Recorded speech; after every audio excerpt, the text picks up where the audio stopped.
Happy resurrection Sunday. हाय, मेरा नाम Josh है और approve India online church service में मैं आपका स्वागत करता हूँ। आज मैं बहुत खुश हूँ। मैं आशा करता हूँ कि आप भी बहुत खुश हो, लेकिन आज मैं बहुत ही खुश हूँ और मेरी खुशी का एक बहुत ही सिंपल रीज़न है, क्योंकि आज मेरा प्रभु यीशु मसीह मुर्दों में से जी उठा। क्रिश्चियन लाइफ में डेथ, जब एक डेड बॉडी ज़मीन के अंदर जाती है, वो एक लाश की तरह नहीं होती कि उसका दी एंड हो गया।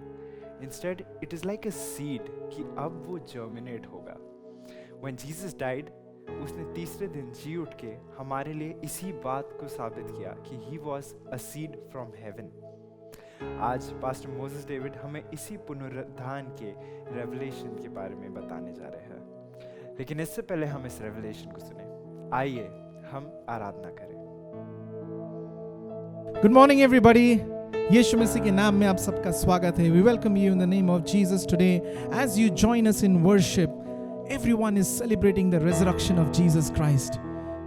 आज जब हम यीशु मसीह के जी उठने का आनंद उठाते हैं, सेलिब्रेशन करते हैं, मैं चाहता हूं कि आज आप अपनी नजरों को यीशु की ओर उठाएं.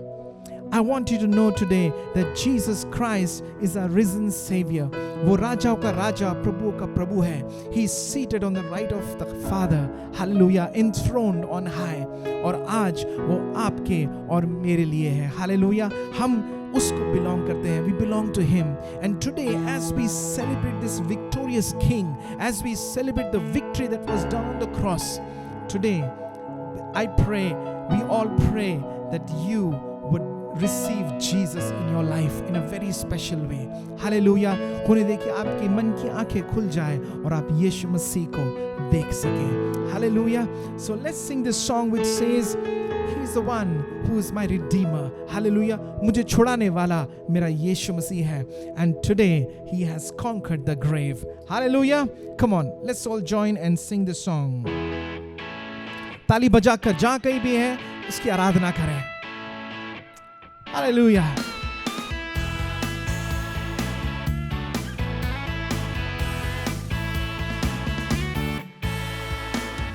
I know He rescued my soul. His blood has covered my sin. I believe.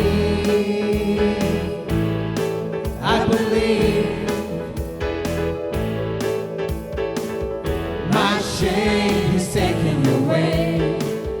My pain is healed in His name. I believe.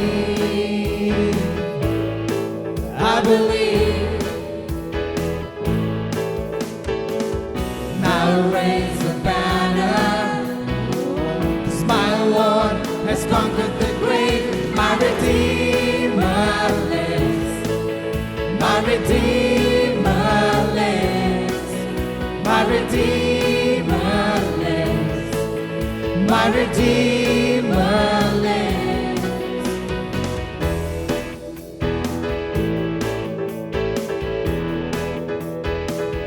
I know He rescued my soul. His blood has covered my sin. I believe.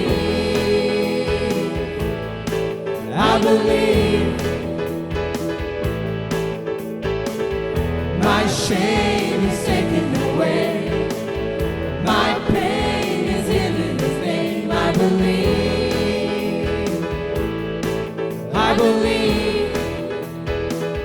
Now raise a banner. Now raise a banner, 'cause my Lord has conquered the grave. My Redeemer lives. My Redeemer lives. My Redeemer lives. My Redeemer lives. My Redeemer lives. My Redeemer lives. My Redeemer lives. My Redeemer lives. You lift my burdens. Now rise with You. I'm dancing on this mountain top to see Your kingdom come. My Redeemer. My Redeemer lives. My Redeemer lives. My Redeemer lives. My Redeemer lives. My Redeemer lives. Come on, sing it to Him. My Redeemer We declare, Lord, My Redeemer lives. My Redeemer You lift my burdens. You lift my burdens, and I'll rise with you. I'm dancing on this mountain top to see your kingdom come. My Redeemer lives. My Redeemer lives. My Redeemer lives. My Redeemer lives. My Redeemer lives. My Redeemer lives. My Redeemer lives. My Redeemer lives.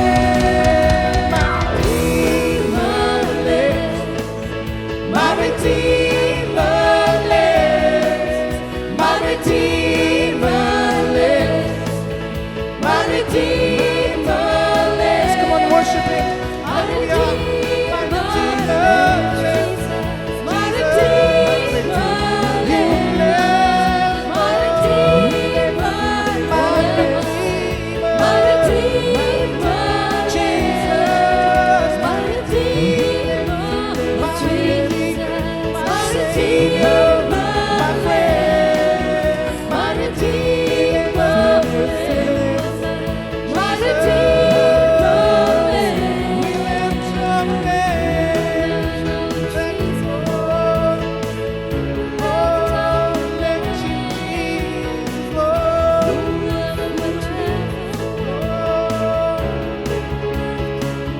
There is no one like you, Lord.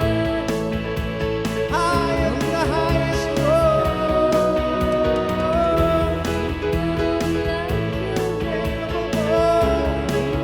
My Jesus. Thank you, Lord.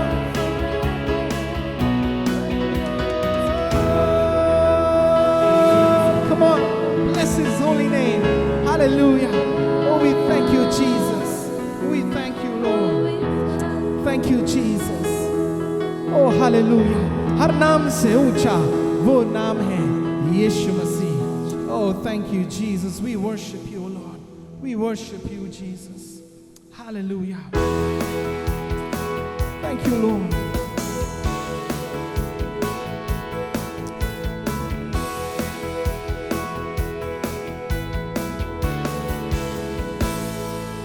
तू ही है मेरा मेरा सवेरा तेरे सिवा है न कोई मेरा तू ही है मेरा मेरा सवेरा तेरे सिवा है न कोई मेरा Hallelujah. Hallelujah, hallelujah, hallelujah, Yeshua. Hallelujah,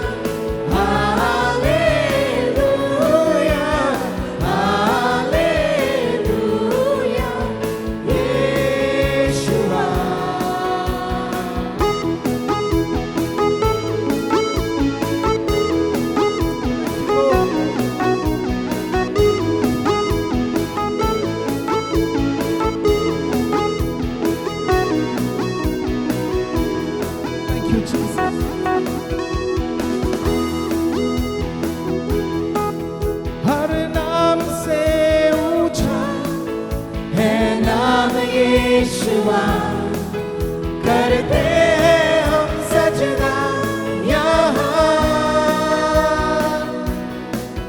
हर नाम से ऊंचा है नाम यीशुआ करते हैं हम सजदा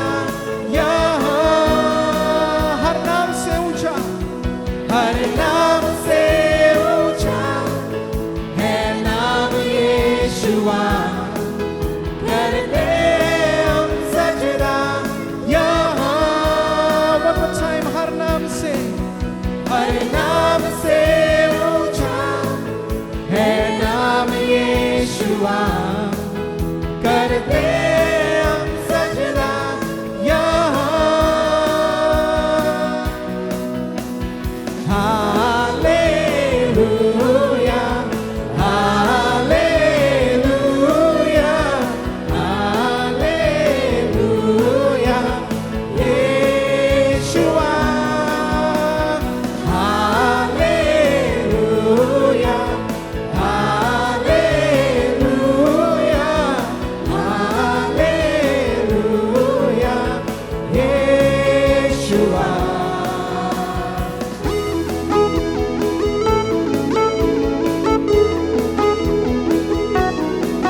सबसे ऊंचा है यीशु तेरा नाम।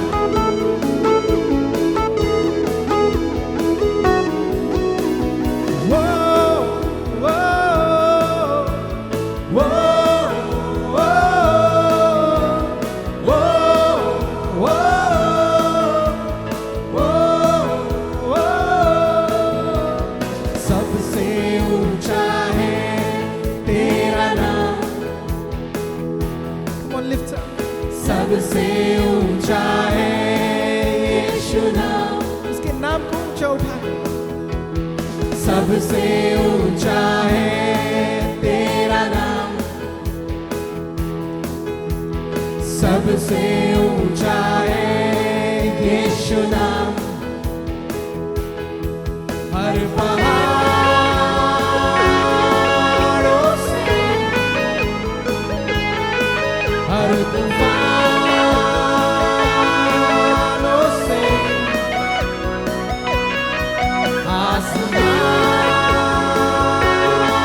आसमानों से, सारे नामों से, यीशु तेरा नाम। यीशु तेरा नाम। सबसे ऊंचा, सबसे ऊंचा है तेरा नाम। सबसे ऊंचा है यीशु नाम। सबसे ऊंचा, सबसे ऊंचा है तेरा नाम। सबसे ऊंचा है यीशु नाम। हर पहाड़ों से, हर पहाड़ों से, हर तूफानों से,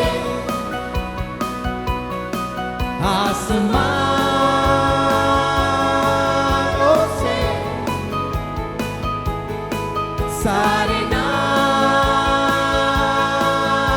से, यीशु तेरा नाम। यीशु तेरा नाम। यीशु तेरा नाम। यीशु तेरा नाम। We lift your name, Lord. यीशु तेरा नाम। Oh, come on, lift up his name. Jesus' name.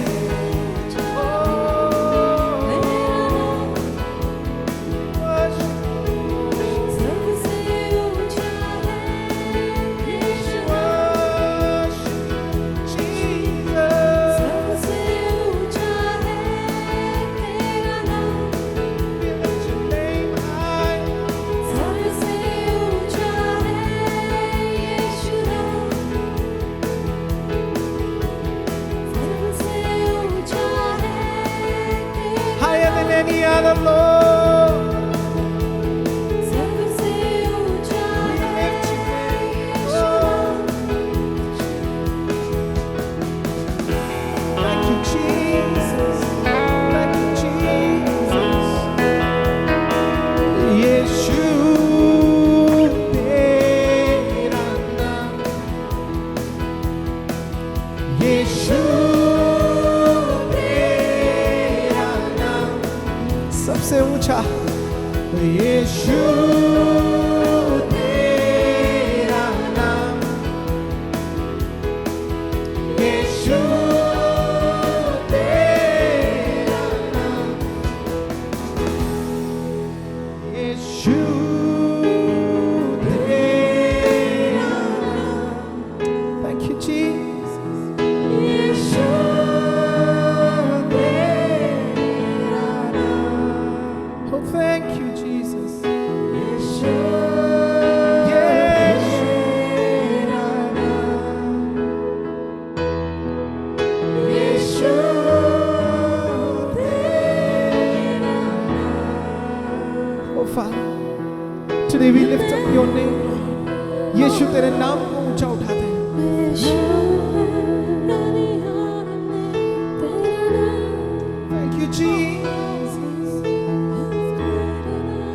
तेरे नाम में जिंदगी, तेरे नाम में बंदगी है यीशु।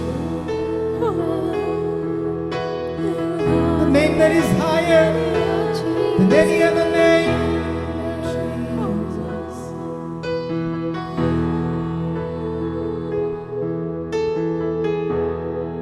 Thank you, Jesus.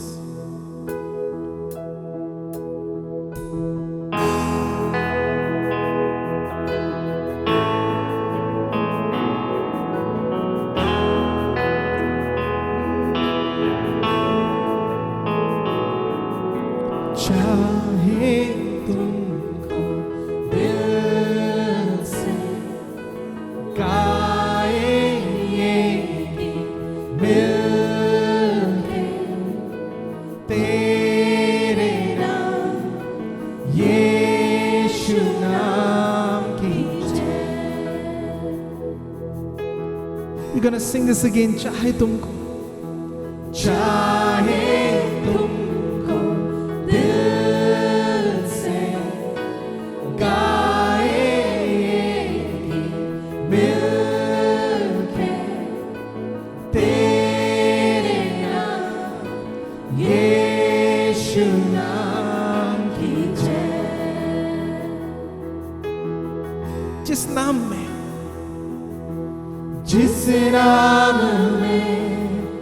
है जिंदगी, वो नाम है यीशु मसीह। जिस नाम में है बंदगी, वो नाम है यीशु मसीह। यीशु नाम, यीशु नाम, यीशु नाम, यीशु नाम, यीशु नाम, यीशु नाम की जय।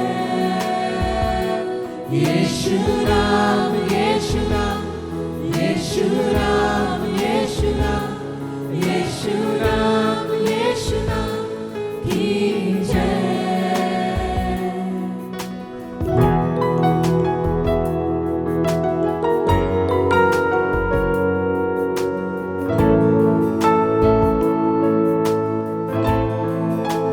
चाहे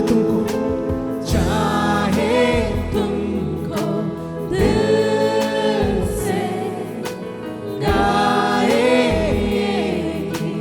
मिलके तेरे नाम यीशु नाम की जय। जिस नाम में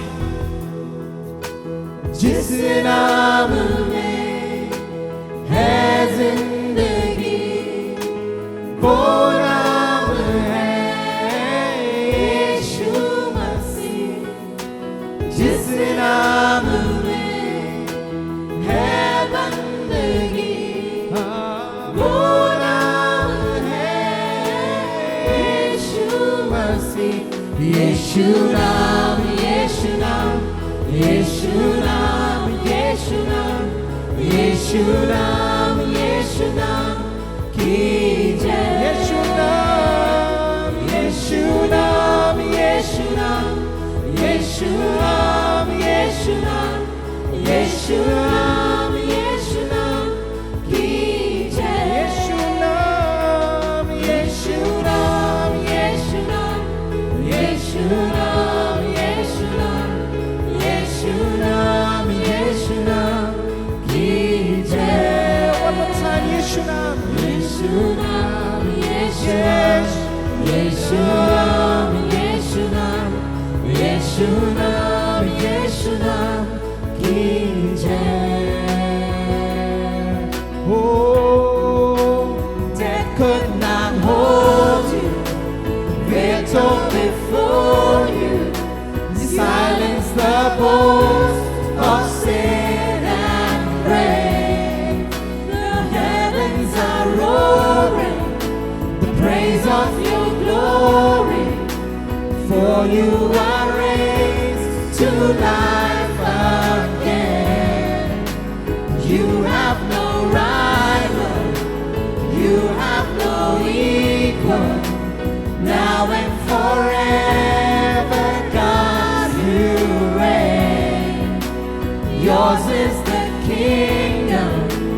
Yours is the glory. Yours is the name above all names. What a powerful name it is. What a powerful name it is. The name of Jesus Christ my King. What a powerful name it is. Nothing can stand Against. What a powerful name it is. The name of Jesus. What a powerful name it is. The name of Jesus. Oh yes, you are a powerful name, Jesus. beautiful name, Lord. Jesus. Oh, there is no one like you, Lord. Nothing compares to Jesus. Oh, we worship you. Oh, the name that is above all, the name that is higher. Jesus.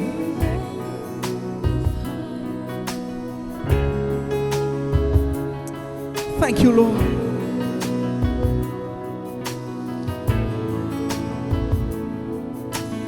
Jesus.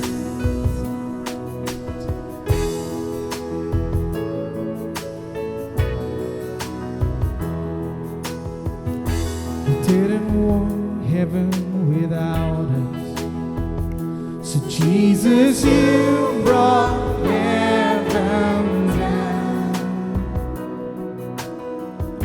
My sin was great, your love was greater. What could separate us now? What a wonderful name it is. What a wonderful name it is. The name of Jesus Christ, my King. What a wonderful name it is. Nothing compares to this. What a wonderful name it is. The name of Jesus. What a beautiful name. What a beautiful name it is. What a beautiful name it is. The name of Jesus Christ, my King. What a beautiful name it is. Nothing compares to this. What a beautiful name it is. The name of Jesus. What a beautiful name it is. The name of Jesus. Lord,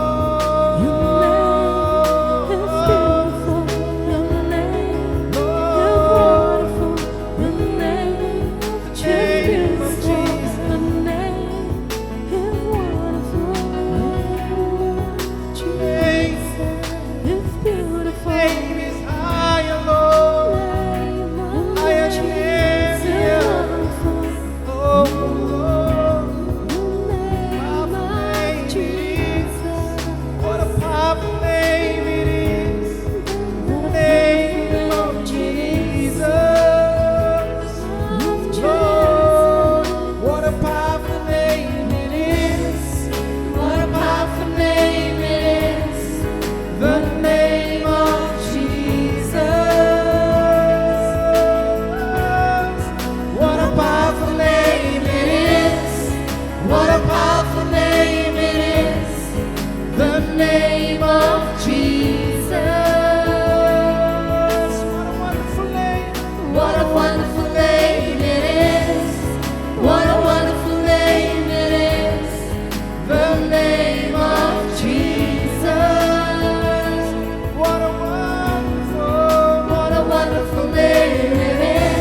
अपनी आवाज उठाए, उस नाम की घोषणा करें जो नाम सबसे ऊंचा, ओ सबसे सुंदर, सबसे महान, उस नाम को ऊंचा उठाए. Wherever you are, lift up the name of Jesus. Lift up your hands to Him. Thank you, Jesus.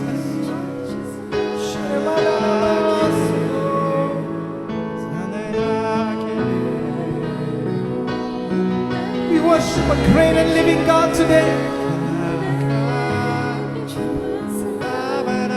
The one who is faithful, the one who is a redeemer, the one who is the risen King, the one who is the Lord of all.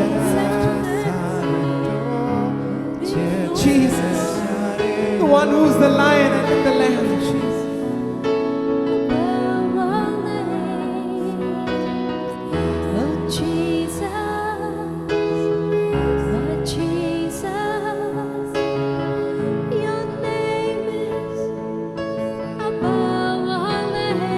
Come on, sing to Him, Jesus. Oh Jesus, Oh, yes. oh Jesus, your name is above all names. Oh Jesus, your name is above all names. Oh Jesus, oh Jesus, your name is above all names. Oh Jesus, my Jesus, your name is above all names. Oh Jesus, No one like you, oh Jesus, no one like you, Lord. your name is above all names. Oh Jesus, Jesus. oh Jesus, your name is above all names. There is none like you. There is none There is none like like you, you. is none like There is none like you, you. is none like My Lord, there is none like you. There is none like you. There is none like you. My Lord. Thank you, Jesus. We want to say that there is no one like you, God.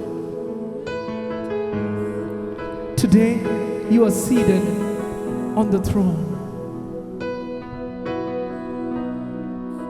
And we bow down before you, O God.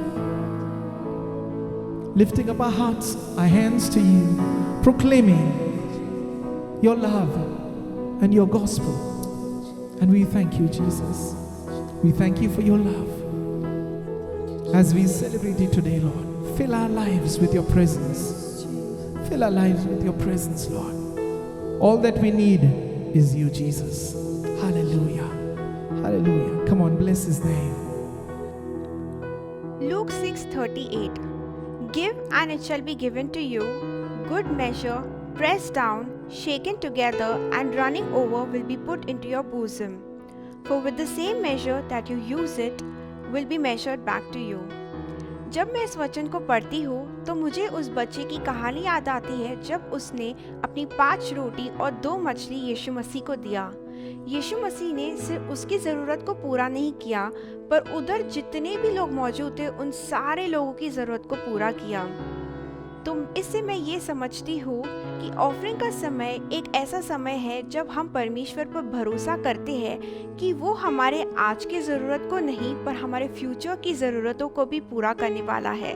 So today, as you sow, believe and trust that God will not only provide for your present needs but also for the future needs. Let me pray for you. Father God, we thank you for this time. Lord, I pray that as people purpose in their heart to sow, may they trust you with everything that they give unto you, Lord God.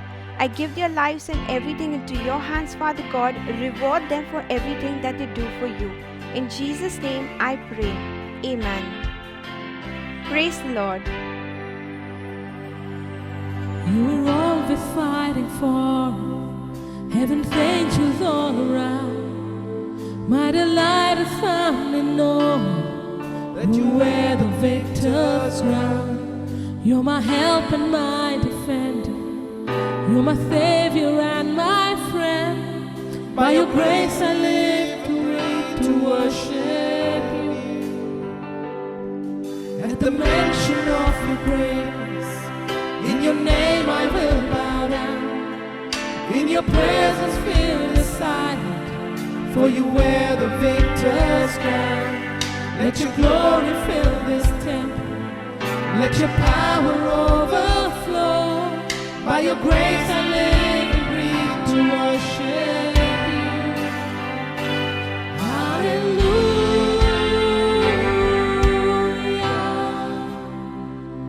You have overcome. You have overcome. Hallelujah. Jesus, you have overcome the world.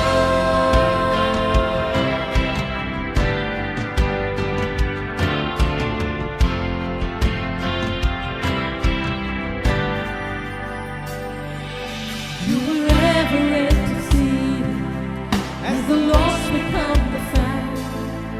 You can never be defeated, for you wear the victor's crown. You are Jesus the Messiah. You're the hope of all the world. By your grace I live and breathe to worship you. Hallelujah.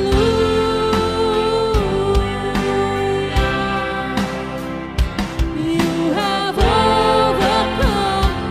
You have overcome. Hallelujah. Jesus, you have overcome the world.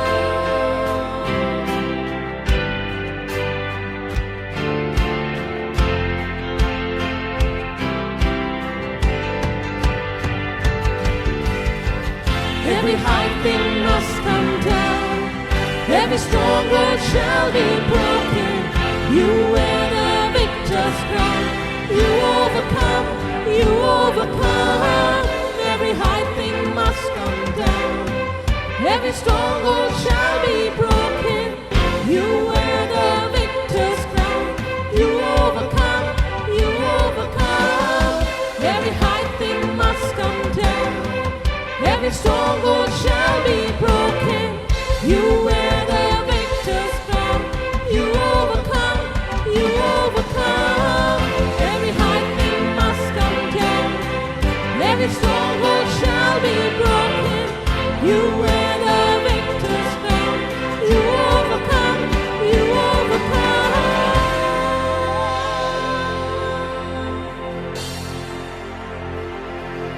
At the cross, the work was finished. You were buried in the ground, but the grave could not contain you, for you wear the victor's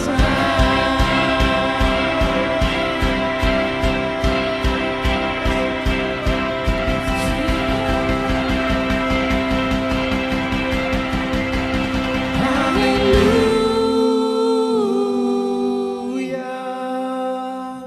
You have overcome. You have overcome. Hallelujah. Jesus, you have overcome the world.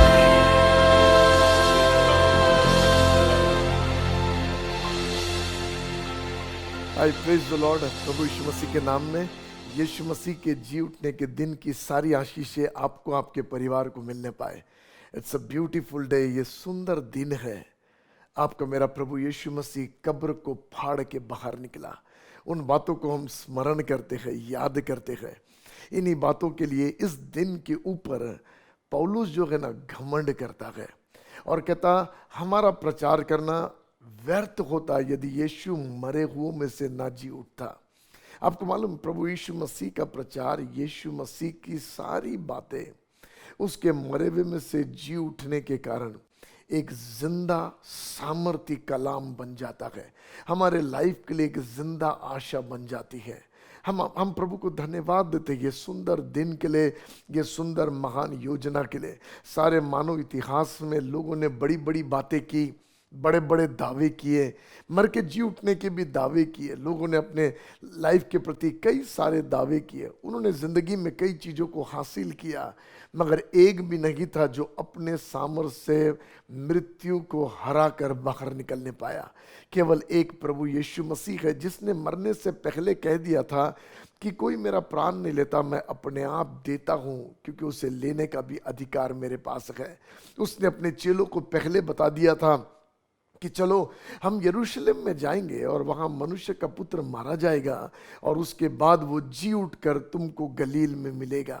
प्रभु यीशु मसीह ने अपने मरने के विषय में और अपने जी उठने के विषय में पहले से घोषणा की, और आपको पता है उसकी बातें हवाएं या दंत कथा की बातें नहीं थी, मगर उसकी बातें सत्य साबित हुई जब वो आज के दिन मरे हुए में से जी उठकर बाहर निकला। आओ थोड़ा सा हम देखेंगे उस इंसिडेंस की ओर, कुछ बातें करेंगे, कुछ समझने की कोशिश करेंगे मिलकर कि क्या हो रहा है। स्वर्ग हमें यीशु के मरे हुए में से जी उठने के समाचार में क्या बताना चाह रहा है, क्या समझाना चाह रहा है, बाइबल के वचन में क्या समझाना चाह रहे हैं। थोड़ा सा कुछ बातों को हम समझने की कोशिश करेंगे। खोलिए मेरे साथ में लूका रचित सुसमाचार। लूका जो थियोफिलुस से कहता है कि मैं क्रमानुसार एक के बाद एक बातों को तेरे पास लिखता हूं, वो लूका यीशु मसीह के मरे हुए में से जी उठने का समाचार लिख रहा है। लूका 24वां अध्याय पहले वचन से हम पढ़ेंगे क्या हो रहा है। पढ़ेंगे। परंतु सप्ताह के पहले दिन बड़े भोर को वे उन सुगंधित वस्तुओं को हाँ, जो उन्होंने तैयार की थी हाँ, लेकर कब्र पर आई। कुछ महिलाएं एक साथ मिलकर, मरियम मगदलिनी, जोन्स, अलग अलग महिलाओं के नाम लिखे गए।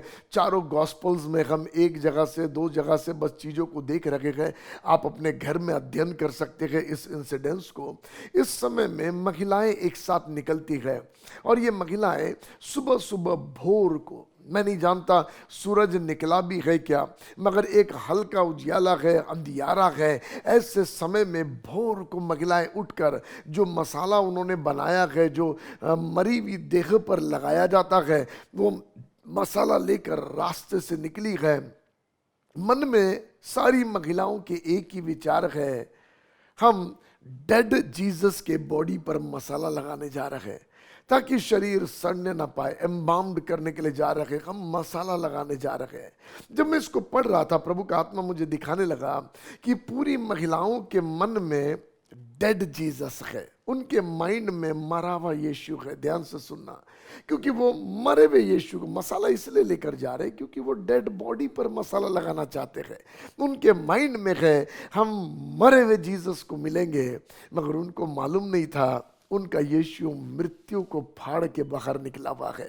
उनका यीशु अभी मरी हुई अवस्था में नहीं गए, मगर वो युद्ध को जीत कर बाहर निकला है, मृत्यु के डंक को तोड़कर बाहर निकला है। जब रिजरेक्शन के पावर को समझने पाए तब वचन निकल कर आया, ए मृत्यु तेरा डंक कहाँ रहा, कहाँ रहा तेरा वो पावर। क्यों? क्योंकि कोई है जो मृत्यु को हरा के बाहर निकला। आपको मालूम, यहां से पहले तक कभी भी बड़े बड़े प्रभु के सेवक जो बाइबल में होकर गए, जब भी उन पर मृत्यु के अटैक आए तो वो जान बचा के भागते रहे। हम जानते दाऊद के विषय में, दाऊद जो था वो परमेश्वर के दिल के अनुसार व्यक्ति था, मगर दाऊद का जीवन देखो, मारा मारा जंगलों में जान बचाता हुआ घूम रहा है, दौड़ रहा है, भाग रहा है, मृत्यु से डर के भाग रहा है। आप एलिया को देखो, जब उसको पता चला कि जिजबेल उसको मार डालेगी, इतना माइटी प्रॉफिट आसमान से आग गिरा देता है, अद्भुत काम मिराकल करता है, बारिश करने वाले बादलों को रोक देता है, ओस को रोक देता है। इतना माइटी ऑपरेट होने वाला व्यक्ति मृत्यु के डर से भाग गया। चट्टान के दरार की गुफा में खड़ा होकर कहता है, प्रभु वो मुझे मार डालेगी, उसने और भी प्रॉफिट्स को मारा है, तू मुझे उठा ले। मृत्यु का डर हर एक मनुष्य जाति पर था, क्योंकि कोई भी मृत्यु से जीत नहीं पाया। बड़े बड़े रुस्तम थोरका होकर गए, बड़े बड़े हस्तियां होकर गए, मगर कोई भी मृत्यु से युद्ध जीत नहीं सका। मौत से डरकर 40 साल मूसा भाग गया था मिस्र को छोड़कर। ये सारे बाइबल के हीरोज हैं, ये मृत्यु से डरकर भाग गए।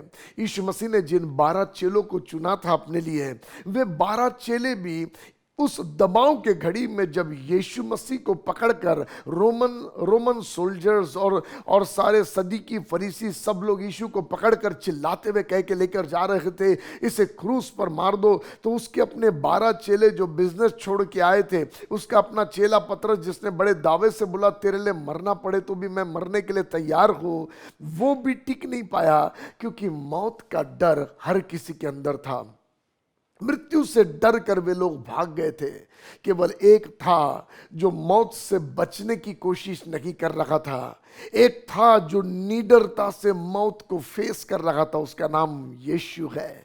जीसस निडरता से, क्योंकि उसे मालूम है मैं वो हूं जो अपने प्राणों को देता हूं और उसे वापस भी लेना जानता हूं। अपने चेलों को उसने बता दिया, सुनो मैं तुमको जी उठकर गलील में मिलूंगा। इसका मतलब यीशु मसीह ने यह बता दिया, चाहे चाबुक का मार कितना भी गहरा हो, चाहे कांटों का घाव कितना भी गहरा हो, चाहे कितनी भी चीजें हो जाए, चाहे मेरी सांसें उखड़ जाए और आपको दिखाई दे मर गया है यीशु, तो भी याद रखना पवित्र आत्मा की सहायता से मैं फिर से जिलाया जाऊंगा और फिर आकर तुमको गलील में मिलूंगा। आपको मालूम, यही चेले जो यीशु मसीह को छोड़कर भाग गए, यीशु मसीह के मरे हुए में से जी उठने के बाद जब उन्होंने यीशु को देखा, उस दिन से उनके अंदर से मृत्यु का डर निकल गया। अब वही लोग जब चेलों को पकड़ के बोलते हैं इस यीशु का प्रचार मत करो, तो ये चेले कहते मारना है तो मार डालो, मगर ये हमारे बस में नहीं है कि हम प्रचार ना करें। बाइबल का वचन बोलता कई बार पौलुस को मारकर अधमरा सोचकर उसको नगर के बाहर फेंक दिया, मगर फिर पौलुस उठा और वापस नगर में प्रचार करने गया। क्यों, तुम्हें डर नहीं लगता? अभी नहीं, अभी डर नहीं लगता, क्योंकि हमारे अंदर कोई रहता है जो मृत्यु को हरा कर बाहर निकला है। और जब उसने मृत्यु को हराया और वो मौत पर विजयी हुआ, वो हमें भी विजयी बनाता है। ये विश्वास आज मसीह की देह में होना जरूरी है। ये विश्वास हर एक विश्वासी के अंदर होना जरूरी है। हम मौत से डरते नहीं हैं, मगर हमें ये पता है हमारे अंदर वो जीता है जो मृत्यु के पश्चात जीवन की बातें करता है। एक वचन मैं आपको पढ़ाना चाहता हूं, यूहन्ना 11वें अध्याय में, जब हम जानते हैं कि बैतनी में लाजर मर गया है और यीशु मसीह 4 दिन के पश्चात वहां पर आया है, उस समय मार्था के साथ यीशु मसीह की बातचीत चल रही है।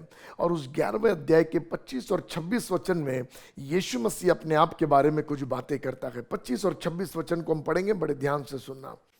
यीशु ने उससे कहा, पुनरुत्थान और जीवन मैं ही हूँ। पुनरुत्थान और जीवन मैं ही हूँ, रिजरेक्शन और लाइफ मैं हूँ।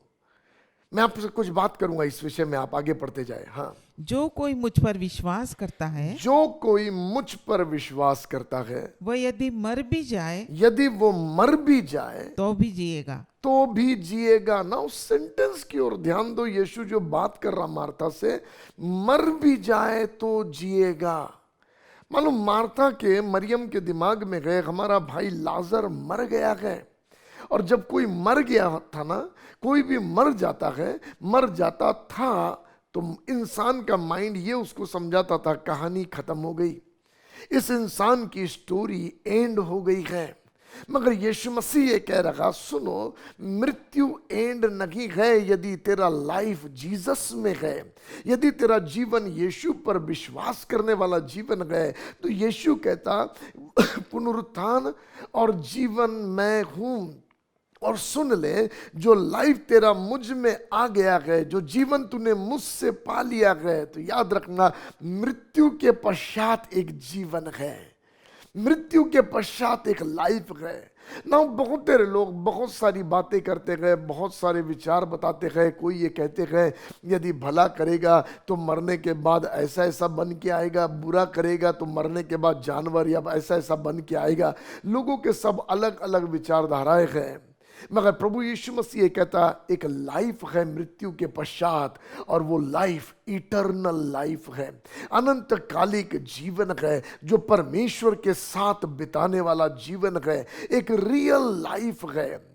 इस पृथ्वी पर जीने वाला लाइफ नहीं, मगर इटर्नल परमेश्वर के साथ जीने वाला एक ब्यूटीफुल लाइफ है। यीशु मसीह ये कह रहा इस बात पर बिलीव करें। मगर मैं आपका ध्यान एक और बार इस सेंटेंस में लेके जाना चाहता जहां यीशु कहता I am the resurrection and the life. सुनो, इस संसार में कई आए, बहुत सारी बड़ी बड़ी बातें की, बड़े बड़े दावे किए, उन्होंने खुद अपने मर के जी उठने के भी दावे किए, मगर वे सब खत्म हो गए और सब के सब आज कब्र में मरी हुई दशा में पड़े हुए हैं। जब मैं सोच रहा था इन बातों के विषय में, मैं सोच रहा था परमेश्वर कौन है। हर एक मनुष्य, हर एक धर्म, जातियां अलग अलग व्यक्ति महत्व को परमेश्वर करके संबोधित करती है। हर एक के सामने जब वो आंख बंद करके परमेश्वर वर्ड कहता है तो उसके सामने एक अलग चित्र छप कर आता है। मगर आज की सुबह मैं आपसे कहना चाहता, बाकी सारे चित्र विचारों को दूर करो और अपने मन की गहराई में सोचो परमेश्वर है कौन, परमेश्वर कौन है। और तब मुझे एक बात समझ में आता, मुझे आज भी याद है, अहमदाबाद में एक बहन के साथ, वो अमेरिका से आई थी, हम बैठकर बातें कर रहे थे, और वो बहन जो थी वो क्रिश्चियन नहीं थी। हम बैठ के बातें कर रहे थे और तब मैंने उस बहन से सवाल पूछा कि बहन आपके मन में क्या लगता है परमेश्वर के बारे में, जब आप सोचते हो वो विशाल परमेश्वर जिसने सब कुछ बनाया, आपके मन में क्या लगता है, वो एक क्वालिटी आप बताइए जो परमेश्वर के अलावा और किसी में नहीं हो सकती, क्या है वो। और उस बहन ने जवाब में बोला, ब्रदर वो यही है कि उसके पास जीवन की ताकत है। परमेश्वर वही है जिसके पास लाइफ का पावर है, जीवन की ताकत है। यदि वो कह दे जी ले तो सारा बॉडी का कंडीशन खराब होगा तो भी इंसान जिएगा, और यदि वो कह ले बस तो भला चंगा भी होगा तो चला जाएगा, खत्म हो जाएगा। परमेश्वर वो है जिसके पास लाइफ का पावर है, जिसके कारण मनुष्य की सांसें चलती है, हर एक जीवित प्राणी जीते हैं उसकी मर्जी से, और उसने मनुष्य के पृथ्वी पर के जीवन को ठहरा कर रखा है। कितने दिन वो जीवितों के जमीन पर जिएगा और कब सांसों की डोर टूट जाएगी, कैसे टूट जाएगी, ये परमेश्वर है जिसने मनुष्य के लाइफ के लिए योजना बनाकर रखी, क्योंकि वो लाइफ देने वाला परमेश्वर है। सुनाओ, यदि मुझे परमेश्वर को खोजना है तो मुझे उसे खोजना पड़ेगा जिसके पास लाइफ है, जिसके पास जीवन है। जीवन किसके पास है, कैसे जानूं मैं कि जीवन किसके पास है? क्योंकि सभी तो जीवन की बातें करते हैं, सभी तो बड़ी बड़ी बातें करते हैं, जिंदगी को आशीषों से भरने वाली बातें करते हैं, मगर इन सारों में करोड़ों करोड़ों में जीवित परमेश्वर है कौन? यदि उसे जानना है तो हमको ये जानना है कि कौन है जीवित परमेश्वर। वही है जो मृत्यु को हराने की ताकत रखता है, वही जीवित परमेश्वर है जो मृत्यु के वश में नहीं मगर मृत्यु को हरा कर जीत कर बाहर निकलना जानता है। और तब सारे मानव इतिहास में, सारे पृथ्वी के इतिहास में एक ही जन दिखाई देता है जो मृत्यु को हरा कर आज की सुबह कब्र में से पत्थर को हटाकर बाहर निकल कर आया, उसका नाम यीशु है। केवल यीशु है जो मृत्यु को हरा के बाहर निकल कर आया, और जो मृत्यु को हरा सकता है उसके पास जीवन की ताकत है, और जिसके पास जीवन की ताकत है वही परमेश्वर है। इसलिए आज मैं आपसे कहना चाहता हूं, प्रभु यीशु मसीह जो है वो परमेश्वर है क्योंकि उसके पास जीवन की ताकत है। मनुष्य की खोज ना पैसा रुपया धन दौलत ये महत्वपूर्ण खोज नहीं है, ये उसका अल्टीमेट खोज नहीं है। क्योंकि जिन्होंने बहुत धन की प्राप्ति कर ली, आखिरी क्षणों में कुछ पल वो उस धन के द्वारा खरीदना चाहते हैं।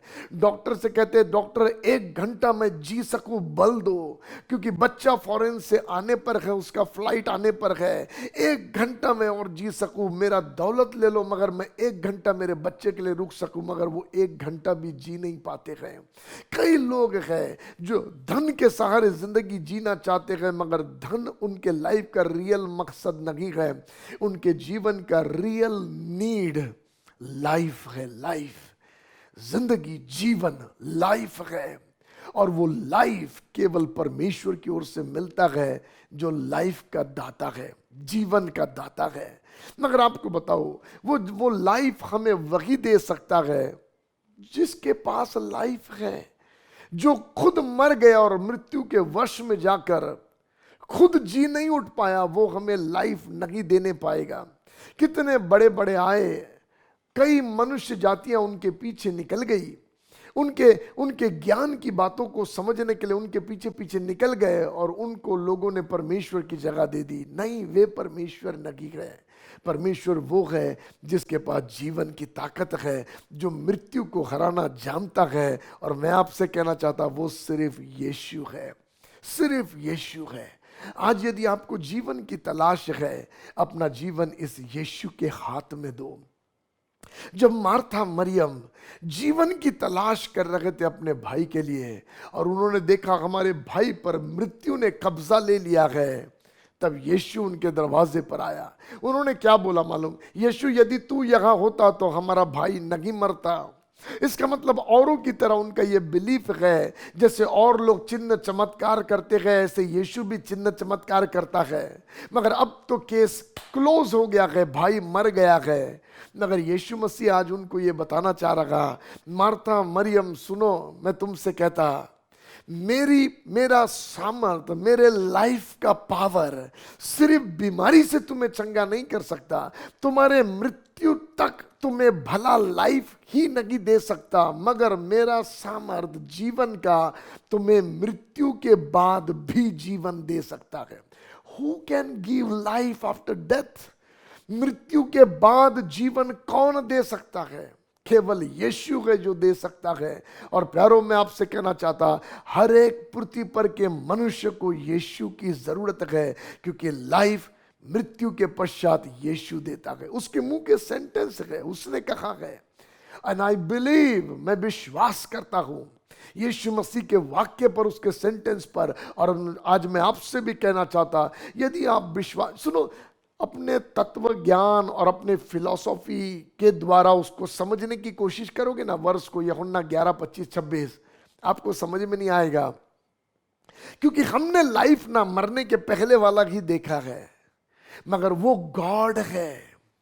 उसने लाइफ इंसान के देह के मरने के बाद का इटर्नल लाइफ डिजाइन किया है, जो हमारे सोच और लॉजिकल रीजनिंग के परे है, क्योंकि हम हर चीजों में लॉजिकल रीजनिंग देखना चाहते हैं। मगर आज की सुबह मैं आपसे कहना चाहता, अपना लाइफ प्रभु के हाथ में सरेंडर करो। आइए हम देखते हैं लूका 24वें अध्याय में, फिर से जब मरियम मगदलिनी और वो सारी महिलाएं मिलकर यीशु के कब्र के पास में आ रखी, मन में सवाल है। आगे आप दूसरे बातों में पढ़ोगे तो मन में सवाल है, कौन हमारे लिए पत्थर को हटाएगा, क्योंकि पत्थर यीशु मसीह के कब्र पर लगा हुआ है। कौन उस पत्थर को हमारे लिए हटाएगा, कौन उसको निकालेगा? मगर फिर भी वो उसी डायरेक्शन की ओर आगे बढ़ते चले जा रहे हैं। और जब वो बढ़ते चले जा रहे, बाइबल का वचन कहता है, उन्होंने पत्थर को लुढ़का हुआ पाया। मेरा सवाल है, पत्थर को हटाया किसने? जब आप अपने कदम को यीशु की ओर बढ़ाते रहते हैं, आपके सामने कई ऐसे स्टम्बलिंग ब्लॉक्स, कई पत्थर आते हैं जो आपको यीशु के करीब जाने से रोकते हैं। ऐसे कई सारे स्टोन्स हैं जो आपको यीशु के नज़दीक जाने से रोकते हैं। मैं आपसे कहना चाहता, पुनरुत्थित यीशु, मृत्यु को हरा कर बाहर निकला हुआ यीशु आपके लिए पत्थरों को हटाएगा। वो आपको करीब आने देगा, वो आपको नजदीक बढ़ने देगा। मैं आपसे कहना चाहता, आपको कुछ समझ में आए ना समझ में आए, मगर अपने कदमों को यीशु की ओर आप बढ़ाते हुए आगे बढ़ते चलो। उस दिन सुबह वो महिलाएं, चेले जो निकले थे सब कुछ छोड़कर यीशु के पीछे, सब घर में गए, सब आशा खोकर बैठे गए। और कुछ महिलाएं जा रही गए, वो भी ये आशा से नहीं जा रही कि हमें जीवित यीशु मिलेगा, मगर वो उस कब्र की ओर बढ़ती चली जा रही है। देखो वहां पर क्या हुआ, मैं कुछ आपको पढ़ाना चाहता हूं और एक बात की ओर ध्यान ले जाना चाहता। दूसरे वचन से पढ़ेंगे।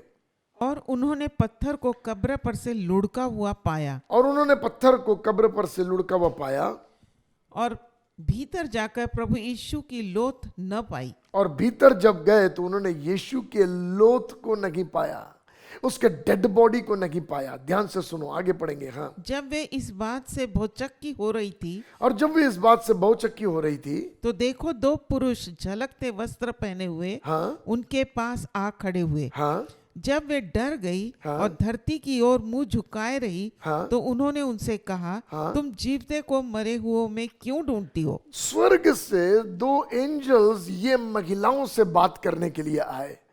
जब वहां से वो निकले ना, तो उनके माइंड में था, हम मरे हुए यीशु को देखने के लिए जा रहे हैं, उस पर मसाला लगाने के लिए जा रहे हैं। उनके माइंड में डेड जीसस गए, मगर एंजल्स उन लोगों के लिए मैसेज हेवन में से लेकर आए, और मैसेज ये है, जो जिंदा है उसको मरे हुओं में क्यों ढूंढते हो। ये मैसेज हेवन का पृथ्वी पर के हर एक मनुष्य के लिए है। और ये सवाल वो पूछ रहा है, जो जीवित है उसको तुम मरे हुओं में क्यों ढूंढते हो। क्या मरा हुआ है? मालूम, पत्थर के चट्टान के दरार, चट्टान में बनाई हुई दरारों में खोद कर बनाया हुआ एक जगह है, जहां पर वो डेड बॉडीज को रखते हैं, कब्रिस्तान है, चट्टान में खोदा हुआ। वो चट्टान, वो पत्थर जिंदा नहीं है, मरा हुआ है। उस मरे हुए पत्थर में ये महिलाएं यीशु मसीह को ढूंढ रही है, और स्वर्ग से समाचार है उनके लिए, जो जिंदा है वो मरे हुए में नहीं मिलेगा। मैं आज आपको पूछना चाहता हूं, आप परमेश्वर को कहां खोज रहे हो? किस में परमेश्वर को खोज रहे हो? किन चीजों में परमेश्वर को खोज रहे हो? अपने मन को, अपने ध्यान को देखिए। स्वर्ग आपको एक सवाल पूछ रहा है, जो जिंदा है उसको मरे हुए में क्यों ढूंढ रहे हो। मालूम, बाइबल में दो सवाल है। एक तो ये सवाल है जहां स्वर्गदूत पूछते हैं कि जिंदे को मरे हुए में क्यों ढूंढ रहे हो, और दूसरा सवाल है जो हमको यशाया में मिलता है। यशाया के 8वें अध्याय के 19वें वचन में यशाया के द्वारा एक सवाल परमेश्वर ने पूछा इजरायली, उसके अपने प्रजा के लोगों को। यह समय में मैं बात कर रहा, चर्च मैं आपसे बात कर रहा, ध्यान से सुनो। जो जिंदा है उसको मरे हुए में हमको ढूंढना नहीं है। क्रूस जो है ना, खड़ी लकड़ी, आड़ी लकड़ी, क्रूस जो है वो किसी समय पेड़ था, मगर अब वहां से काट कर उसको छिल कर उसकी बल्लियां बनाई गई हैं, और अब उसको किलो से गढ़ के या जो भी तरीके से क्रूस बनाया गया है, वो जिंदा नहीं है, वो मरा हुआ है। मगर आज भी बहुत सारे लोग, यीशु के पीछे चलने वाले बहुत सारे लोग क्रूस पर में परमेश्वर को ढूंढते हैं। वो मरी हुई वस्तु है। ध्यान से सुनो, आज बहुत सारे लोग चर्च को देखते हैं, ईंटे और पत्थर से बने हुए इमारत को देखते हैं, और उसमें परमेश्वर को ढूंढते हैं। कहते परमेश्वर वहां है, उस जगह को देखकर प्रार्थना करते हैं, उस जगह के सामने खड़े रह के प्रार्थना करते हैं। मैं आज आपसे कहना चाहता हूं, एक सवाल स्वर्गदूत और स्वर्ग आपसे पूछ रहा है। जो ईंटे पत्थरों से आपने जगह बनाई है, जिसको आप चर्च की इमारत कहते हैं, उस जगह में परमेश्वर नहीं है। बाइबल बात करती है, ध्यान से सुनना, हमें वो समझाना चाह रहे हैं, चीजें वस्तुओं में, क्रूस में, और वे सारी चीजें जो धार्मिक चीजों के लिए इस्तेमाल की जाती, उसमें परमेश्वर नहीं है। परमेश्वर वहां नहीं है, वो जीवित है। मैं बताऊंगा कहां है, ध्यान से सुनो। मगर यशाया में हम खोलेंगे 8वां अध्याय का 19वां वचन, देखो क्या लिखा है।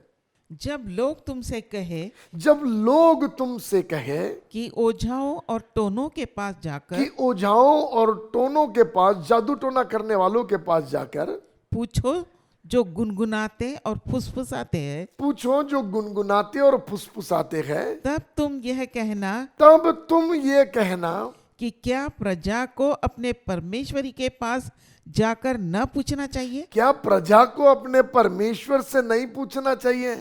इसका मतलब डायरेक्ट डीलिंग परमेश्वर के साथ नहीं करनी चाहिए।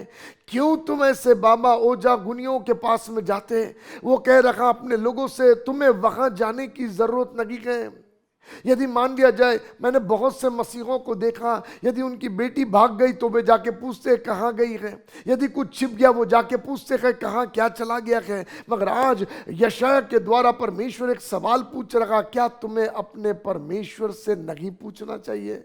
आगे देखो वचन क्या कहता उसी में आगे, क्या जीवितों के लिए मुर्दों से पूछना चाहिए। देखो सवाल, पहला सवाल है मरे हुए में जिंदे को क्यों ढूंढते हो, और दूसरा सवाल है जिंदे लोगों के लिए मरे हुए से क्यों पूछते हो।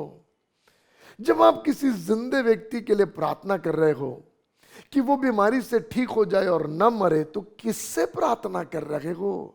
जिससे आप प्रार्थना कर रहे हो वो जिंदा है कि नहीं? जिससे आप विनती कर रहे वो जिंदा है कि नहीं? बाइबल का वचन है कहता, ध्यान से सुनो, बाइबल का वचन है कहता मरे हुए से तुम जिंदे के लिए क्यों पूछते हो। यदि आपको जिंदगी की तलाश है तो उसे पूछो, उसे पुकारो जो मृत्यु को हरा कर बाहर निकला है और जिंदा है, और चीजें मरी हुई वस्तुओं में नहीं रहता है मगर जिंदा मनुष्य के देह में, उनके हृदय में वास करता है। उस परमेश्वर को पुकारो, वो आपकी दुहाई को सुनेगा। स्वर्गदूतों ने उन लोगों को, महिलाओं को पूछा, मगर महिलाएं वहां से निकल कर भागी। मैं आपको स्टोरी दिखाना चाहता आगे। वो वहां से निकल कर गई और निकल के जाने के बाद में वो चेलों को आकर बताई और कहने लगी कि देखो हमने देखा, देखो हमने सुना कि वे लोग, हमने देखा कि कब्र खाली है और यीशु वहां पर नहीं है, शायद उन लोगों ने कहीं यीशु को लेकर चला गया। और जब ये खबर चेलों को मिली तो फिर चेले भागे। हम जानते पतरस और यूहन्ना दोनों भागे और भाग के कब्र के पास में आए। कब्र के पास आने के बाद उन्होंने भी जांच पड़ताल सारी चीजें की। मगर आपको मालूम है स्टोरी में मैं आपका ध्यान मरियम मगदलीनी की ओर लेकर जाना चाहता। मरियम मगदलीनी आई, उसने देखी, स्वर्गदूत ने बात किया, वो स्वर्गदूत से संतुष्ट नहीं हुई, भागी चेलों को बताई, पतरस को बताई, यूहन्ना को बताई। दौड़ के वो वापस कब्र के पास में आए और जब कब्र के पास में वो दौड़ के आए तो मरियम मगदलीनी भी उनके साथ में आई। बाइबल का वचन है कहता पतरस और यूहन्ना दोनों वापस अपने अपने घर चले गए। निराश हो गए, क्या हुआ मैं नहीं जानता, मगर वे अपने घर वापस चले गए, कुछ नहीं करे। मगर मरियम मगदलीनी वहीं खड़ी रही। देखो मैं आपका ध्यान ले जाना चाहता, आप पढ़िए मेरे साथ में यूहन्ना रचित सुसमाचार इसका 20वां अध्याय का 11 वचन से। देखो वचन क्या कहता है, 20वां अध्याय का 11 वचन। परंतु मरियम रोती हुई कब्र के पास ही बाहर खड़ी रही। परंतु मरियम रोती हुई कब्र के बाहर ही खड़ी रही। उसके पहले का यदि वचन आप 10वां वचन पढ़ोगे तो आपको पता चलेगा वो चेले दोनों, पतरस और यूहन्ना दोनों अपने अपने घर पर चले गए, मगर मरियम वहीं रोती खड़ी रही। मैं आपका ध्यान ले जाना चाहता मरियम के दीवानगी की ओर, उसका दीवानापन यीशु मसीह के प्रति। और वो वहां पर खड़ी है, उसने पहले देख ली है अच्छे से। पहली बार जब आई तब देख ली यीशु वहां नहीं है, दूसरी बार चेलों के साथ आई तब भी देख ली यीशु वहां नहीं है, मगर अब कब्र के पास खड़ी है हेल्पलेसली, पता नहीं, खड़ी है कब्र के पास। क्या करूं, कहां जाऊं, किधर यीशु को ढूंढूं। अंदर एक तड़पन, एक दीवानगी है, मुझे यीशु से मिलना है, मुझे यीशु को देखना है। यदि स्वर्गदूत कहते हैं वो जी उठा गए तो वो किधर है, मुझे उसको देखना है। आंसू बहा रही है, रो रही है, यीशु को देखने के लिए रो रही है। ऐसे समय में जब मरियम कब्र के पास के ना घर जाती है, ना कब्र के अंदर जाती है, ना इधर उधर कहीं जाती है, गए कब्र के पास, रोती भी खड़ी गए, पता नहीं क्या करे, सवाल का जवाब नहीं है क्या करे। कई बार लाइफ में ऐसा समय आता है, पता नहीं चलता क्या करे, हमारे आंसू गिरते रहते हैं। और मरियम के अंदर एक ही डिजायर है, मुझे यीशु को देखना है, कहाँ है मेरा यीशु, मुझे मिल लेना है। उस दीवानगी में वो सिलगी भी है। मैं आपसे पूछना चाहता, क्या कभी आपके अंदर ये दीवानगी सिलगी? क्या कभी आप यीशु को खोजने के लिए यीशु के खोजी हो गए? दीवानेपन से यीशु मसीह को आप ढूंढने लगे। बाइबल का वचन कहता, मरियम बाहर ही खड़ी रही, रोती भी खड़ी रही। देखो आगे क्या लिखा है, रोती भी खड़ी रही। और उसके एक्शंस की ओर ध्यान दो, 11वां वचन पढ़ेंगे, देखो। परंतु मरियम रोती हुई कब्र के पास ही खड़ी रही, हाँ, बाहर खड़ी रही, हाँ, और रोते रोते कब्र की ओर झुककर हाँ, 2 स्वर्गदूतों को उज्जवल कपड़े पहने हुए, एक को सिरहाने और दूसरे को पैताने बैठे देखा। ओके, थोड़ा सा चित्र को देखो। लिखा है मरियम ने झुककर फिर से कब्र में देखा। इतने बार कब्र में आके गई, मगर फिर से एक और बार कब्र में झुककर देख रही है कि मुझे यीशु वहां दिख जाए, मुझे यीशु दिख जाए। It's a desire. आप देखोगे तो यीशु को देखने का डिजायर मरियम के अंदर, मिलने का डिजायर मरियम के अंदर, बार बार वहीं चली आ रही है, मिलने की लालसा से चली आ रही। मालूम, शास्त्र में लिखा था यीशु का एक बार मरना उचित है।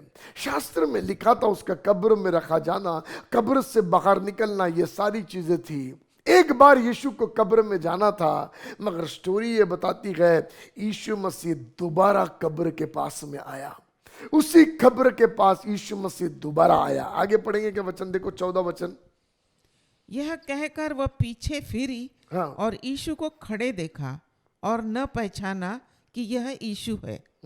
यीशु ने उससे कहा, हाँ, हे नारी, हाँ, तू क्यों रोती है? हाँ, किसको ढूंढती है? हाँ, उसने माली समझकर उससे कहा, हाँ, हे महाराज, यदि तूने उसे उठा लिया है तो मुझसे कह कि उसे कहाँ रखा है, हाँ, और मैं उसे ले जाऊंगी। यीशु ने उससे कहा, मरियम। उसने पीछे फिरकर उससे इब्रानी में कहा, रब्बुनी, अर्थात हे गुरु। देखो बड़ा ब्यूटीफुल चित्र है। यीशु दोबारा सिर्फ एक मरियम के लिए कब्र के पास आया, क्योंकि वो वहां खड़ी हुई यीशु की राह देख रही है। आज मैं आपसे कहना चाहता, क्या दीवानगी आपके अंदर है यीशु से मिलने के लिए? क्या तड़पन आपके अंदर है यीशु से मिलने के लिए? यदि उस तड़पन और दीवानगी में आप सिलग रहे हैं ना, यीशु आपसे मिलने कहीं भी आएगा। यदि आप अपने कमरे में हैं, यीशु आपको उस कमरे में मिलने आएगा। यदि आप कठिन परिस्थिति में हैं, यीशु आपको मिलने आएगा। कहीं भी आप हैं, आपके दीवानगी के कारण यीशु आपसे मिलने आएगा। आपकी दीवानगी उसे अपनी ओर खींचती है।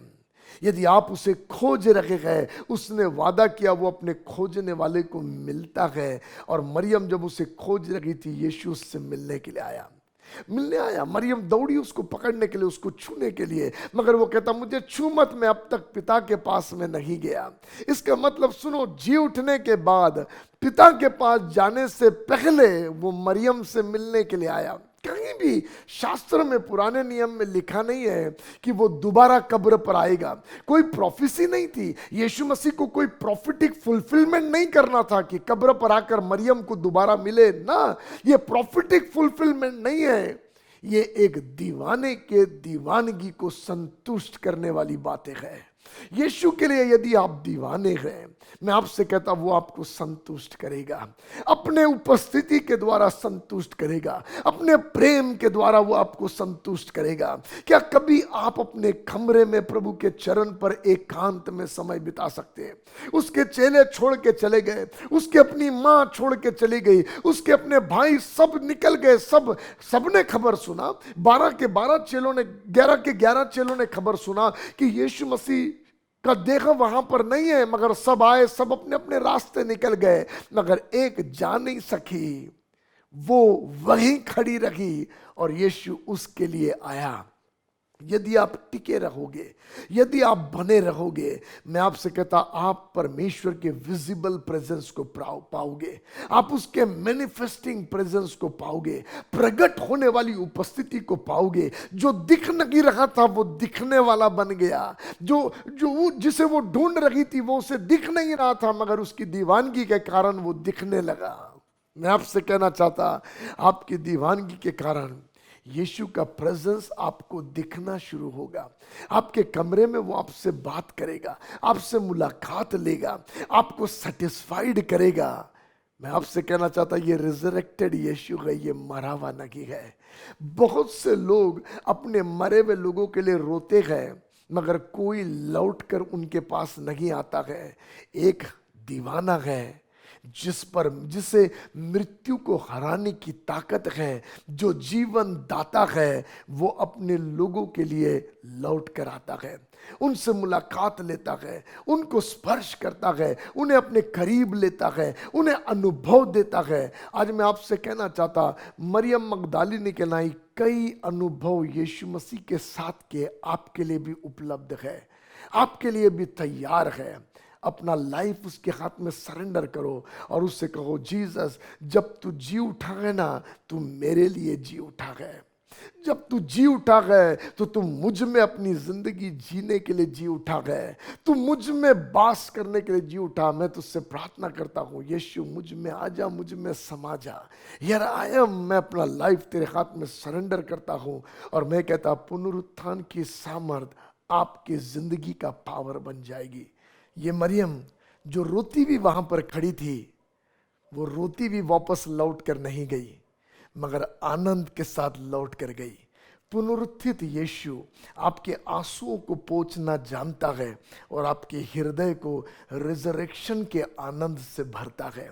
आज की सुबह मैं आपके लाइफ के लिए ये घोषणा करना चाहता हूं कि आपके जीवन के दुखों को पुनरुत्थित यीशु दूर करे और आपके लाइफ को अपने पुनरुत्थान के आनंद से भर दे, अपने जी उठने के आनंद से भर दे। सोच के देखो मरियम मगदलिनी से जब यीशु ने बात कर लिया, तब जब मरियम मगदलिनी आ रही है, पहले 2 बार वो आई, सुबह भोर को जब वो उठ के आई थी, यीशु को नहीं देखा तो जब दौड़ के गई बड़ा टेंशन में गई। सेकंड टाइम जब वो आई और जब वो गई पतरस और यूहन्ना को बताने के लिए, तो वो समय में भी बड़ा टेंशन है, देखो कहाँ ले गए, क्या हुआ है, और रो रही है, आंसुओं से रो रही है, बड़ा बोझ है दिल पर। मगर एक मुलाकात यीशु मसीह की, उस मुलाकात में उसके आंसू मिट गए। अब जब वो वापस जा रही है ना, तो जीवित उठे हुए यीशु का दर्शन पाकर जा रही है और खुशी से आकर मारे खुशी के चेलों को बताती है, सुनो मैंने यीशु से मुलाकात पाया है, मैंने यीशु को मिला है, मैं तुम्हें उसका समाचार दे रही हूं जो जिंदा है। मैं जा तो रही थी शुरुआत में सुबह मरे हुए से मिलने, मगर मैंने जिंदे को पा लिया है, मैंने जिंदे यीशु को पा लिया है। और जब मैंने जिंदे को पा लिया, मैं आपको बताना चाह रही हूँ, और मैं सोचता हूँ, मैं फील करता, इतने आनंद से बता रही होगी क्योंकि उसने यीशु को देख लिया है। आज मैं आपसे कहना चाहता, सुनो, पतरस जब पौलुस भी लिखता है ना यीशु मसीह के रिजरेक्शन के बारे में, तब वो कहता है यीशु मसीह जब उठा महिलाओं को दिखा, उसके बाद उसके चेलों को दिखा, उसके बाद 40 दिन तक 500 से अधिक लोगों को यीशु मसीह दिखता रहा अलग अलग स्थानों में, और कहता फिर सबसे आखिरी में मुझको दिखाई दिया।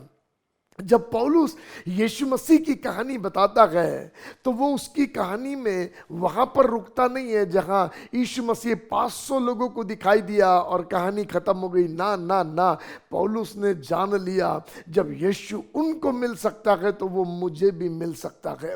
अपनी दीवानगी में वो यीशु को पुकारने लगा और यीशु की मुलाकात पौलुस के साथ में हो गई, यीशु की मुलाकात पौलुस के साथ हो गई। मैं आज आपसे कहना चाहता, एक मुलाकात यीशु की आपके साथ बाकी है। अपने दीवानगी में उसे पुकारो। बोलो जीसस लॉर्ड, मेरे युग में, मेरे इस संसार में मसीह की देख होने के नाते मैं लोगों को जब बताऊं यीशु आपके बारे में, तो मैं ये बताऊं मैंने मेरे यीशु को जी उठा हुआ देखा है। मैं औरों की कहानियां, औरों ने देखा वो गवाहियां नहीं, जिसको मैंने देखा है मैं उसके बारे में बात करता हूं। यूहन्ना जब अपने पत्री को लिखता है तो कहता जिसको हमने छुआ है, जिसको हमने देखा है, जिसको हमने ध्यान से सुना, उसके बारे में हम तुम्हें बताते हैं। आज मैं आपसे पूछना चाहता, आपका अनुभव आपके यीशु के साथ का क्या है? आप यीशु का चर्च है, आप यीशु की देह है, जिंदा कलीसिया है, मगर क्या जिंदे यीशु से आपकी मुलाकात है? क्या आपने यीशु को देखा है? मुझे याद है मैंने 2 बार प्रभु यीशु मसीह को देखा है। मेरी मम्मी मुझे बताती है, एक बार मम्मी के लिए जब प्रार्थना कर रहे थे मेरे पापा कि मम्मी को अन्य भाषा का वरदान मिले, तब मैं मेरे मम्मी के पैरों में अपने सर को छिपा रखा था। मेरी मम्मी ने मुझे बाद में पूछा, बेटा तू ऐसा क्यों कर रहा था? मेरे लिए प्रार्थना हो रही थी और तू ऐसा क्यों कर रहा था? तब मैंने मेरे मम्मी से कहा, मम्मी यीशु मुझे देख रहा था, मैंने यीशु को देखा है। एक सेकेंड टाइम मेरे पापा सब लोग ऑफिस में प्रार्थना कर रहे थे और मैं भी आके मेरे पापा के बाजू चेयर पर बैठा। धीरे से मेरे पापा ने मुझे बोला, जाके बाहर खेल ले, सब दूसरे बच्चे खेल रहे हैं। मैंने कहा नहीं, मुझे यहीं बैठना है। और फिर मैं ऐसे देखने लगा। मेरे पापा ने बोले क्या देख रहा? तब मैंने बोला यीशु जा रहा है। 2 बार मैंने यीशु को देखा है। मैं आपसे सच कहता, वो मिलने आता है, वो दिखाई देता है, वो मर कर जी उठकर सीधा चला नहीं गया, वो दीवानों से मिलने आता है। आज मैं आपसे कहना चाहता, इस दीवाने यीशु से मिलने के लिए तैयार हो जाओ। ये वचन प्रभु आपको इसलिए दे रहा है ताकि आप ना यीशु को भलती चीजों में ना ढूंढते बैठो, मगर उसके लिए अपने अंदर प्रार्थना करके सच्चे दिल से पुकारो। आप जहां है वो आपके लिए प्रकट होगा, अद्भुत अनुभव आपको देगा। चर्च, यीशु मसीह के साथ के अनुभव में आगे बढ़ते चलो। आपके लिए सुंदर अनुभव प्रभु ने रखा है। आइए अपनी आंखों को बंद करें, हम प्रार्थना करेंगे। ओ पवित्र आत्मा, मैं विनती करता हूं, अपनी दीवानगी में इन दिनों में चर्च को आप सिलगा दो पिताजी। जो दीवाने हो जाए, जो आपके खोजी हो जाए लॉर्ड, जो पिताजी आपको देखने के दीवाने हो जाए, आपके स्पर्श के दीवाने हो जाए, आपकी आवाज सुनने की दीवानगी उनमें लग जाए पिताजी। और मैं प्रार्थना करता, मेरे संतुष्ट करने वाले, मेरे प्रेमी, मेरे प्रभु यीशु, हर एक विश्वासी अपने बेटे बेटियों को अपनी उपस्थिति से आप संतुष्ट करो, अपने प्रेजेंस, अपने अनुभव से आप सेटिस्फाइड करो लॉर्ड। मैं प्रार्थना करता इन दिनों में पिताजी चर्चेस में आपका प्रेजेंस नजर आने पाए। इन दिनों में पिताजी मसीही घरों में आपकी उपस्थिति नजर आने पाए। बच्चे ये कहने पाए, मैंने यीशु को देखा, उसने मुझसे बात किया। मैं प्रार्थना करता, आप मुलाकात लो पिता, कठिन लोगों से मुलाकात लो, जैसे आपने पिता पौलुस से मुलाकात लिया जब वो कठिन था। ऐसे कठिन लोगों से इस पृथ्वी पर कि आप मुलाकात लो लॉर्ड, ताकि एक ही गवाही हो, यीशु जिंदा है, मैंने देखा है। वो मरा हुआ नहीं है, वो जिंदा है, मैंने देखा है। मैं प्रार्थना करता लॉर्ड, लोगों को अपना अनुभव दो पिताजी। ये प्रार्थना यीशु आपके नाम से मांगता हूँ, आमीन आमीन। याद रखें, प्रभु यीशु मसीह जी उठा है और उसके जी उठने की सामर्थ हम मसीहों के लिए एक सामर्थ्य है, बल है। प्रभु आप सबको ब्लेस करे, आमीन। मैं आशा करता हूं कि आज के वचन से आपने आशीष पाई। अगर आपके पास कोई प्रेयर रिक्वेस्ट है, टेस्टिमनीज या आप किसी विषय में काउंसलिंग चाहते हैं, तो हमारे कॉन्टैक्ट डिटेल्स आपकी स्क्रीन पर है। If you'd like to be a financial partner or sow a seed, then our account details are also on your screen.